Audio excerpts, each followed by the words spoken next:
evaluate your competences. Who the hell do you think you are? I see you, I don't Can you see you. do what you're supposed to do? Everything is okay. It's okay. And if you are angry, then you are the crazy one. Give and take. I don't exist. For real. Welcome to For Real episode 4. This is a podcast on human dignity recorded on the 1st of March 2024 at the Balie in Amsterdam. My name is Andrea Voets, and here at Resonate Productions we make musical journalism by combining social journalism with lots of original music.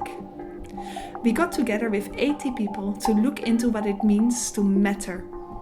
Our guests go through a 2-hour experience in which they listen to pre-recorded interviews about the intellectual undermining of women.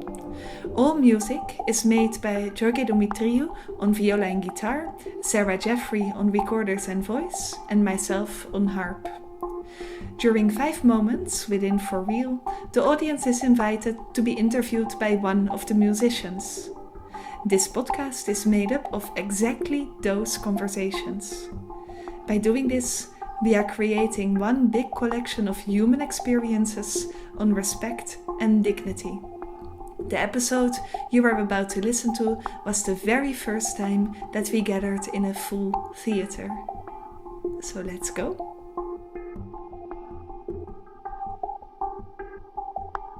So I'll begin. Would anybody like to join?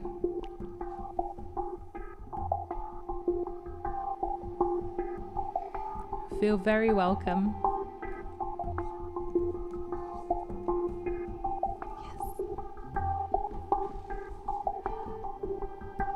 Hi, welcome. Hi, hello. Hi. I'll introduce myself first. My name's Sarah. I was born in 1985 in Liverpool in England. Would you like to introduce yourself? Yeah, sure. So my name is Janna. I was born in 2001 in Tsjevitsj. Okay, welcome. Thank you. These are our questions. Is there one that you would like to dive into? I think maybe the one, when did I not feel like I was taken seriously? So coming from a small town in a post-communistic country and being a girl, it was actually very often, especially at like first-time jobs and also school sometimes, because like also my school was very like 50-50 boys girls, so like it wasn't the problem, but still you could see some certain type of difference when it came to behavior. And also being quite young in my family, that also happened a lot, especially since my family has a very closed views on life. So being a feminist from a really young age for obvious reasons, and being very open to different things, different cultures, that was something that I was constantly criticized for, or even like called names. Not usually or not always, but there was a time where my dad did call me a feminist cow when I was like 16, so that stayed with me, obviously. So yeah, definitely lots of instances. Mm-hmm.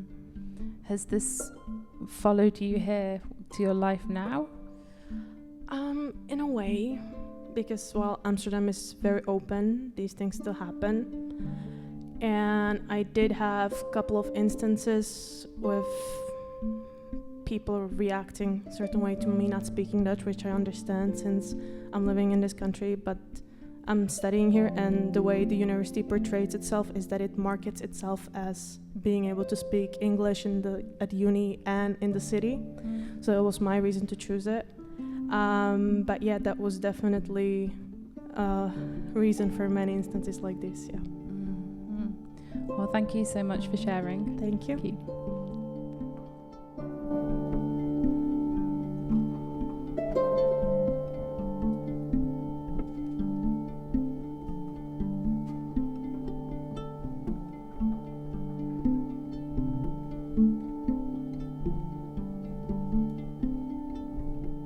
Would someone else like to come to the middle?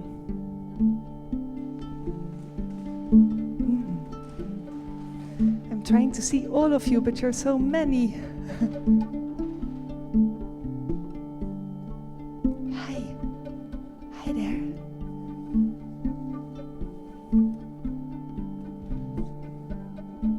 Hi. Hi. Would you like to give your name? Yes, I'm Aleida and I was born in Amsterdam in 1968. 1968. Yes. Aleida.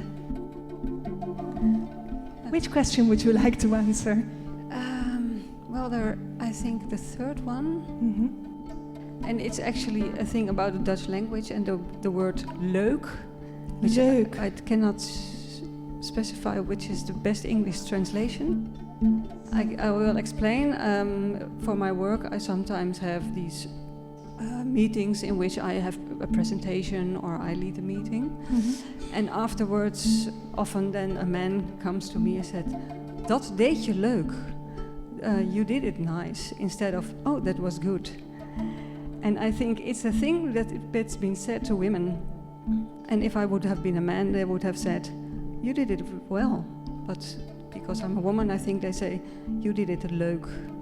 And I think it's a way of not taking people seriously if you cannot think you did it well, but you did it nice. Or It's as though you performed a trick instead of doing your job. Yeah. The next time it will happen, it will definitely happen again, I think, once. I will go to these men and ask them, "Do you know what you're saying and what do you really mean?" But most of the time the circumstances are not appropriate for this. Mm. But it happened I think at least 3-4 times now in the last 10, 15 years. So it's a thing. Leuk instead of good, or nice instead of well. Wow. And it's intriguing, I think. Yeah. So be prepared for the next time. You Yeah, will know I am. what to do the next time. Yeah, I am. Aleida, thank you very much. Yeah, you're welcome.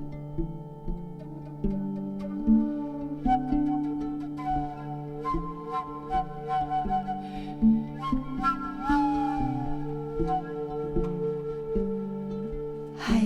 Hello. Would you like to give your name? Sure. My name is Ximena. I was born in Mexico City in 2003. Ximena, sorry. Which question would you like to work with? The mistake ones for me is a really big deal. I think it's also maybe a generational thing coming, maybe from the youngest generation here. It's you're told that you have to be good at doing something. You have to do the right thing. You have to know what the right thing is, especially. And to me, that is very scary. I'm also a person that has a lot of anxiety when it comes to doing things right. So if it's not perfect, it's not right, in my opinion. Also, I feel like as a girl, that has also been a problem, coming from like a school where it was like, oh, if a guy submits a paper and it's a bit sloppy, that's all right. It's a pass grade, right? But for me, if it's not perfect, no, that's not all right. It's always like, oh, your notebooks have to be clean, you have to look good, your clothing has to be good, you have to give the right answers in school, and if a guy does it wrong, it's funny. If a girl does it wrong, no, that's not so funny. So I feel like that's something that also impacts me nowadays when it comes to mistakes in my professional life or even personal life. It's really scary. Yeah. It's really scary. Yeah. And it's also ironic because then my parents tell me, no, you learn through mistakes. But if mistakes are more damaging than correct things, then I don't know what the point is. Yeah. It sounds really shitty for you that mistakes are so scary. Yeah, I mean, it's okay, I guess. You deal with it, yeah.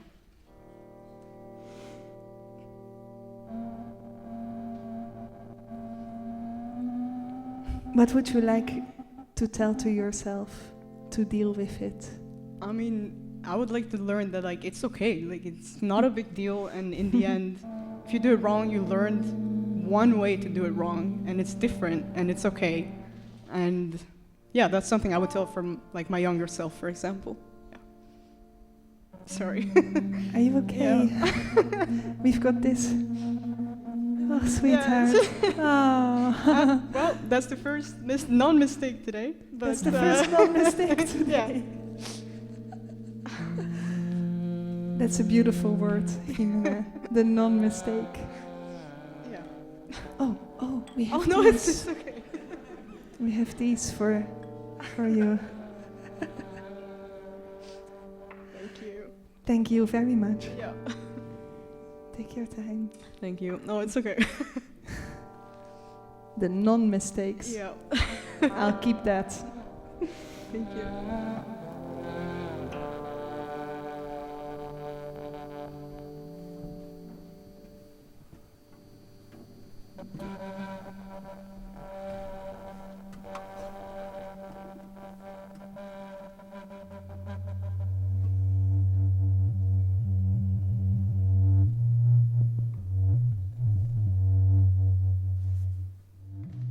Anyone else would like to join? Please welcome here.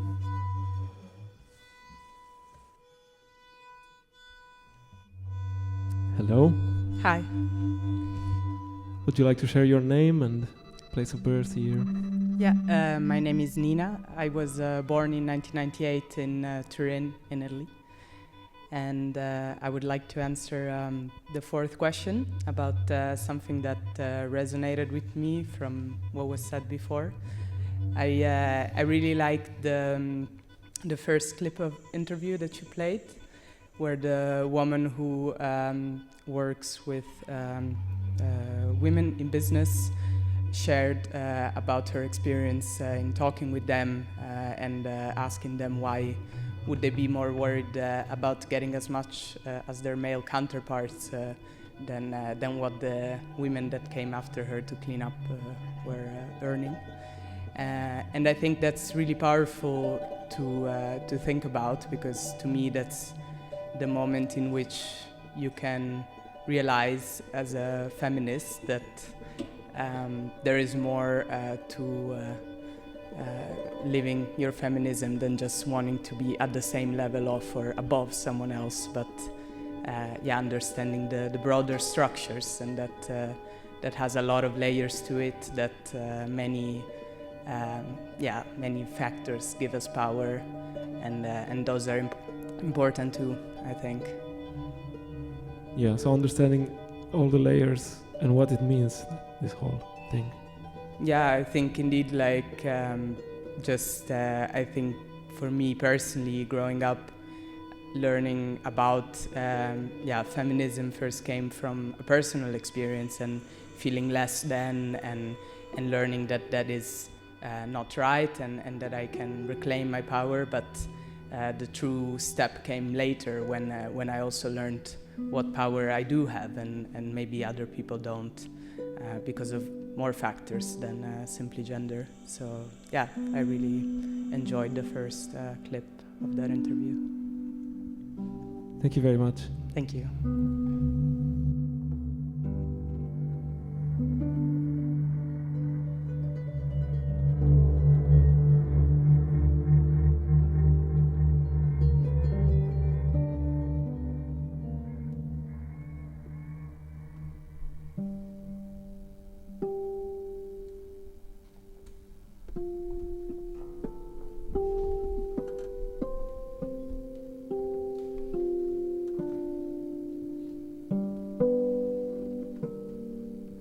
Hi, welcome. Thank you. Would you like to introduce yourself? Yeah, my name is Anjoret, and I was born in 1980 in Dinteloord and Prinsenland. Okay, welcome. Thanks. Thank you. What would you like to talk about? What I do when I want to be heard, it's something I practiced. Oh. I say, I would like to be heard. Can you hear me? Or I say, I'm going to finish my sentence now. Just like that? Just like that. Do people listen? Yeah. Or they pretend they listen. But for me, it works. Wow. In that moment. What made you decide you had to be that direct? Otherwise, I didn't feel heard. And that lasted for a very long time. Yeah. Might you have an example? I have to think. Yeah, I think 2 days ago when I called klantenservice, the customer service for my health insurance, and you speak to a person and they immediately start interrupting you. So I say, I'm finishing my sentence now. Wow, great. And they listen. Or pretend. Yeah. Don't know, but I got to finish my sentence. Good. Yay. Good. I'm going to try it as well. Great. So. Thank you so much for Thank sharing. you. Thank you.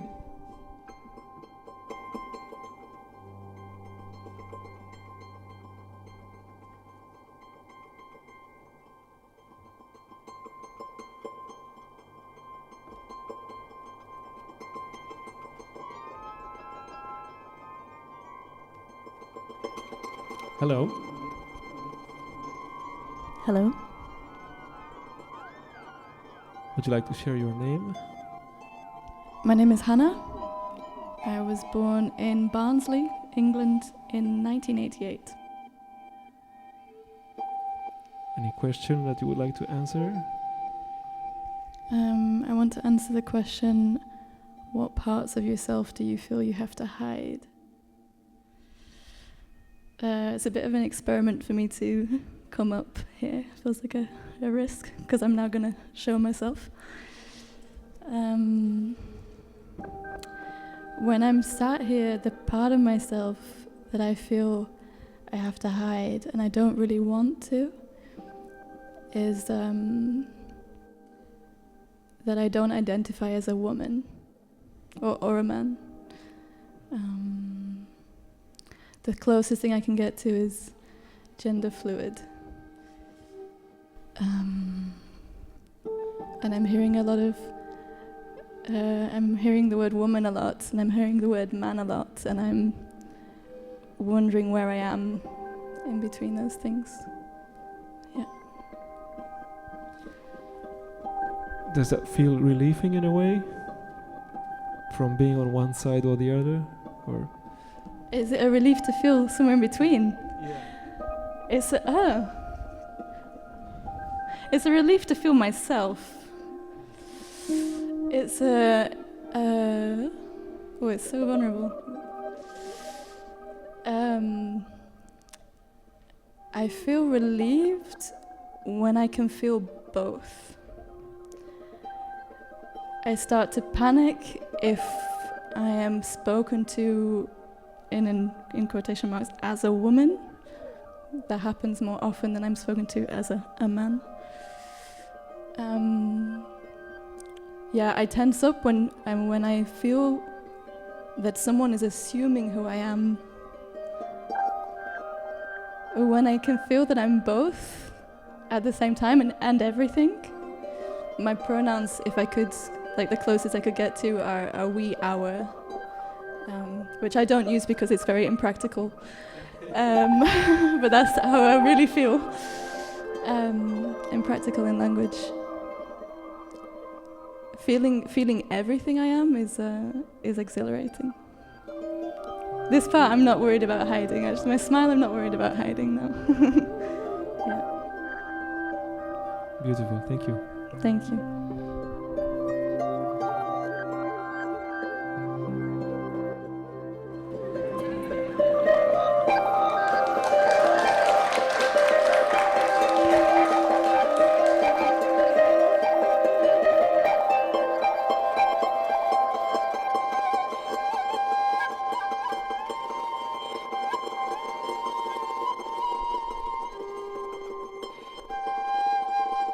Now you have a chance to come to the middle to interview each other for a few minutes. Hello, will you introduce yourself? Yes. What's your name? My name is Annelies, and I was born 1966 in the middle of Holland in Maarssen. And How about you? My name is Xandra. I was born in 1963 in Amsterdam. Which question would you like to answer? Well, maybe the last, reflect on the things that were said, because I have a lot of thoughts about what I heard this evening, and I think the subject of this evening is very important, and still I feel resistance in myself about a lot what is said, and that resistance is about that it's so much about the powerlessness of women, and well, see all those questions, there are a lot about complaints, and I think we had a first feminist wave, a second feminist wave, and I think it's enormously how women's lives have changed during only the 20th century. If I compare my life with the life of my mother, I started working at the end of the second feminist wave. The wave was almost done, but it was good taste and good manners that everywhere when there was a debate you had, or there was a commission, or there was an editing board, that also women had to be invited. And I was very young, and I was invited for a lot of meetings, editing boards, debates, and I felt scared as hell when I was on the floor somewhere for an audience. But I did, because I thought, I'm getting the chance and I have to be courageous, and now I'm in a situation that I'm possible to give other people a chance, women, men, people of color, people of all genders, and I think a lot of people these days are enabling all kind of different people to do their work without feeling too scary, to feel safe in the working place. And of course this is very much this evening about psychological and subconscious patterns, and I won't deny that they exist, but feminism is also about empowerment, and I think we don't have to present ourselves purely as victims and people who are done harm. And may I ask you if there is one of the lines you would like to reflect on? Or maybe react on what I was stating. Yeah, I think it's a beautiful reflection that you gave, and it colors a bit what has been said before, so I think it's a very nice complementary set of perspectives. I realized sitting here, hearing these young women, the things that they are facing, that I am not experiencing that anymore, but I certainly did as a young woman.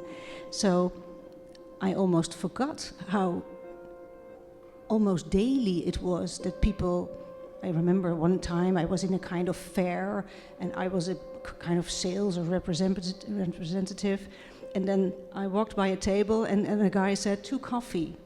And it was just, that happened all the time. And then I looked around and I was the only woman in the staff, and the rest of the women were all serving coffee, and I hadn't seen that. So it happens all the time, these kinds of things. Maybe the reassuring thing is that when you grow older, this is going over. Well, it seems it is, because you and I are both in a completely different position of more power. And so we have to be, of course, very mindful of that and be enabling to everybody. But yes, it's getting better, folks, as you grow older. I think so. Okay, thank you. Thank you.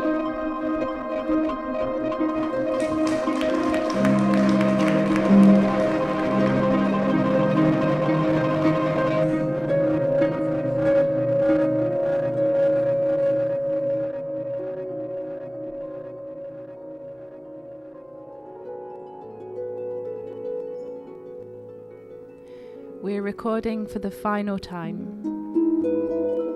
Anybody is invited to come to the centre and share a sentence on what do you deserve.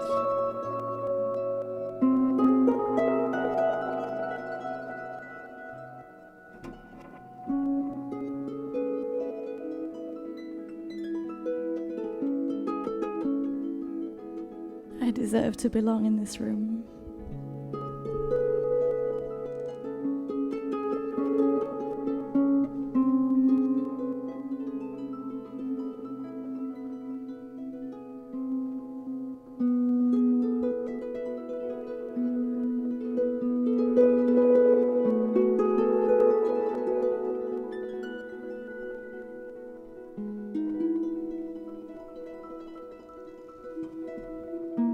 I deserve to know that I'm worthy, even if I don't feel like it sometimes.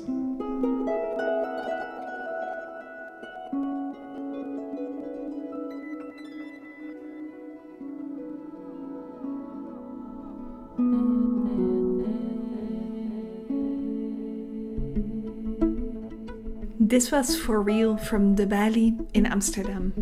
We are Resonate Productions, and you can find us on Instagram at resonate.productions or on facebook.com/musicaljournalism. See you next time.